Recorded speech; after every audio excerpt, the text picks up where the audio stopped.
Bonjour tout le monde, bienvenue sur ma chaîne Le Temps qui court, où je parle des artistes francophones du passé, présent et futur. Donc si tu aimes la langue française, la francophonie, merci et installe-toi, reste connecté, abonne-toi et partage à tout le monde autour de toi. Bonjour, bonsoir, bienvenue sur la chaîne Le Temps qui court. Aujourd'hui, nous allons voir les journalistes qui nous ont quittés en 2021. Donc, asseyez-vous et prenez un café. Et on commence. Commençons avec Édouard Rémy. C'était un journaliste. Il vient de France. Il est arrivé au Québec vers la fin des années 50. Il commença comme photographe en vendant ses clichés aux journaux les plus offrants. En 1963, il cofonda le magazine Éco-Vedette, qui reste une référence incontournable pour tout connaître de la vie et de la carrière des vedettes québécoises. Il reçut le nom de commère. Au cours de sa carrière, il a couvert l'actualité culturelle à la télé. Dans Bon Dimanche, toute la ville en parle. Il fut aussi photographe officiel d'Air France à Montréal. Il laisse 2 enfants. Il meurt le 7 mars 2021. Continuons avec Georges Pernoud. C'était un journaliste, mais aussi animateur et producteur de télé. Il était issu d'une famille de journalistes. Son père était rédacteur en chef de la Vigie marocaine et son oncle Georges. Du côté de ses tantes, il y a une historienne, Régine Pernoud, et une directrice littéraire, Laurence Pernoud. Il commença sa carrière comme cadreur. Il accompagna aussi Haroun Tazieff sur le volcan Nyiragongo au Congo. Il participa à une course de voile qui lui donna la passion naissante pour la mer. En juin 1975, il a créé l'émission Thalassa, qui est consacrée à la mer. Il en devint l'animateur. L'émission fut tout de suite un succès. À partir de février 1990, il a produit l'émission sur la découverte du monde Faut pas rêver. Il a animé de 1980 à 2017. Il est devenu chevalier de la Légion d'honneur en 2012. Il a reçu plusieurs sets d'or pour Thalassa en 1986 et en 1990. Il laisse 2 enfants. Il meurt le 10 janvier 2021 à Plaisir, qui est une ville située en Île-de-France, région française. Après, nous avons Étienne Moujotte. Il était journaliste, mais aussi dirigeant de médias français, dont TF1. Diplômé de Sciences Po, il s'est dirigé vers le journalisme. Il commença sa carrière au quotidien Paris-Normandie, puis il a rejoint France Inter en 1967. Il se dirigea vers Europe 1, mais retourna à RTL de 1972 à 1973, et il revient encore à Europe 1 en 1974. À partir de 1981, il est devenu rédacteur en chef du journal du dimanche, puis Télé 7 jours de 1984 à 1987. En 1987, il entra à TF1 et devient rapidement vice-président du groupe TF1. À partir de 1989, il est devenu directeur d'antenne de la chaîne TF1. Avec le PDG du groupe, Patrick Lelay, il fut l'artisan du succès de la chaîne pendant les décennies 1990 et 2000, avec plus de 30% des audiences annuelles. Pendant cette période, il recruta des animateurs qui sont maintenant célèbres comme Nikos Aliagas, Arthur, Christophe de Chavannes, Jean-Luc Reichmann, avec des émissions à succès comme Ciel mon mardi, Coucou c'est nous, Star Academy, Qui veut gagner des millions, perdu de vue. Il était respecté par ses collaborateurs mais aussi ses concurrents. Il meurt le 7 octobre 2021 à Paris. Après, il y a Isabelle Dordain. C'était une journaliste mais aussi critique musicale française. Elle était la fille de Roland Dordain, créateur de l'ORTF et de France Inter. De son plus jeune âge, elle est passionnée de musique. Ça allait de Chopin, Barbara et aussi par le jazz. Elle commença dans les radios libres en 1982, d'abord en animatrice puis finit programmatrice. Elle dirigea Radio Var Côte d'Azur en janvier 1985.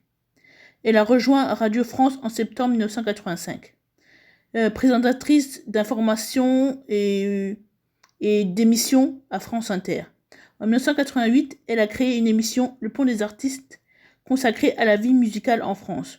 Elle a accueilli plus de 3000 artistes sur la création musicale, dont Juliette Vincent Delerme. En 1987, elle fut chef d'antenne de Radio Nostalgie Paris. De 1990 à 2006, elle fut chef d'antenne à VIP, station musicale de Radio France. En janvier 2011, elle est nommée chevalier dans l'ordre des arts et des lettres. Elle meurt le 20 février 2021 à Paris. Ensuite, il y a Béchir Ben Yamet. Diplômé d'HEC, il a fondé en avril 1955 l'hebdomadaire L'Action, mais il a disparu en septembre 1958. Le 15 avril 1956, il est nommé secrétaire d'État à l'information dans le cabinet du Premier ministre Bourguiba. Mais en conflit avec le président Bourguiba, il a démissionné en septembre 1957. En octobre 1960, il a fondé Afrique Action, qui devient Jeune Afrique le 21 novembre 1961. Il s'installa à Paris à la fin de l'année 1964. Il resta à la direction jusqu'en octobre 2007. Il a aussi fondé les éditions du Jaguar, mais aussi la revue en 2006, dont il était le directeur. Il laisse 2 enfants, il meurt le 3 mai 2021. Continuons avec Jacqueline Cora. C'était une journaliste, mais aussi une animatrice de télé. Elle commença dans le cinéma dans les années 40 et 50, mais arrêta à cause des problèmes de santé. Elle est apparue à l'écran sur RTF, ancêtre de la télé actuelle, en 1952.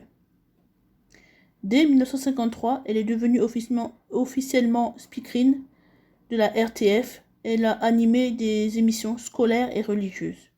Elle s'intéressa aussi aux timbres de collection. À partir de 1961, elle a animé une émission sur la philatélie jusqu'en 1980. En 1975, elle quitte son poste de speakerine et rejoint TF1 pour présenter un magazine féminin. Elle a également enregistré des histoires pour enfants comme Paf Pouf l'éléphant, le roman de Renard, Alice au pays des merveilles. On l'a vu dans Le fauve et lâché de Maurice Labro en 1959 et Mon pote le gitan de François Gir en 1959. Elle a laissé un enfant, elle meurt le 22 mai 2021.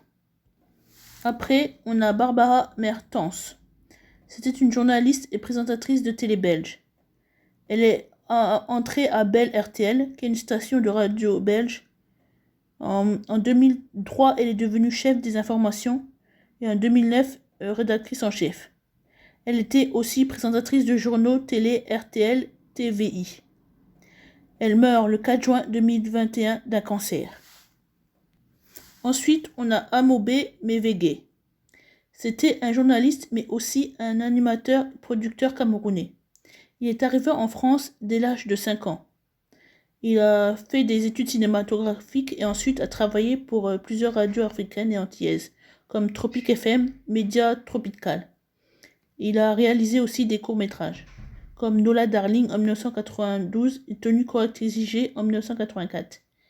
Il a produit plusieurs émissions comme Plein Sud sur Radio France Internationale, Africa Musica sur Canal France International.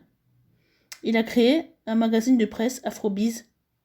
Il a aussi animé des émissions dont Acoustique, qui est une émission musicale, Africanité, qui était dédiée au continent africain. Durant la pandémie, il a créé l'événement de prestige en ligne, le World Wide Africa Network, auquel ont participé plus de 200 personnalités de tout horizon, comme Youssou N'Dour, Chris Martin, Naomi Campbell, Angélique Kidjo. Il était à la tête de la chaîne de télé panafricaine UBiz News. Il se lança dans le social en créant l'association Paz une thune en création, où il monta de nombreux projets à vocation culturelle et sociale. Il meurt le 8 septembre 2021 à Agnières-sur-Seine, qui est une commune française d'Île-de-France. Ensuite, nous avons Jean-Daniel Flessaquier. C'était un journaliste, mais aussi un médecin. Il a commencé dans la médecine, il se spécialisa surtout dans l'épidémiologie à l'étranger. De retour en France, il se tourna vers la presse écrite. De 1985 à 1991, il a été chroniqueur télé sur Antenne 2 dans l'émission matinale Télématin. Et il a quitté France 2 en octobre 2018. Il meurt le 7 octobre 2021. Ensuite, il y a Tsitenge Lubabu. C'était un journaliste congolais, mais aussi écrivain. Il a écrit plusieurs biographies d'hommes célèbres du continent africain, comme Léopold Sédar Senghor, le poète président du Sénégal en 2005, Adolphe Musito, non, la RD Congo n'est pas un pays riche. Il a aussi collaboré avec le magazine Jeune Afrique. Il était aussi consultant audiovisuel sur les événements d'actualité liés à l'Afrique. Il meurt le 2 novembre 2021. Ensuite, nous avons Lise Garneau. C'était une journaliste, mais aussi réalisatrice, communicatrice. Elle travaillait pour plusieurs médias québécois durant sa carrière, comme Radio-Québec, TVA, Radio-Canada. Elle a été animatrice à Radio-Québec, mais aussi à Radio-Canada dans des magazines télévisuels comme Femmes d'aujourd'hui et Entre Terre et Ciel, qui était une émission spirituelle et religieuse. Elle était aussi journaliste reporter au Canada. Elle a reçu de nombreux prix, dont le prix Judith Jasmin. Elle a été présidente du conseil d'administration de Radio-VM de 2003 à 2009. Elle a laissé 2 enfants. Elle meurt le 9 janvier 2021. Finissons avec Normand Gazelet. C'était un journaliste, mais aussi chroniqueur, conférencier et écrivain. Il avait une formation de géographe, mais c'était aussi un voyageur curieux, insatiable. Il avait cette envie de faire découvrir et de partager l'histoire à travers la découverte du territoire. Il a écrit de nombreux ouvrages, dont Boire et déboire, Histoire d'alcool au Québec en 2014, Ma cabane au Québec en 1996, Vivre l'hiver au Québec en 2009. Il a reçu de nombreux prix, dont le prix Marcel Couture en 2010. Il meurt le 21 août 2021. Connaissez-vous certains de ces journalistes? Si oui, lesquels? Les avez-vous déjà rencontrés? Ou avez-vous déjà lu leurs livres? Dites-le moi dans les commentaires.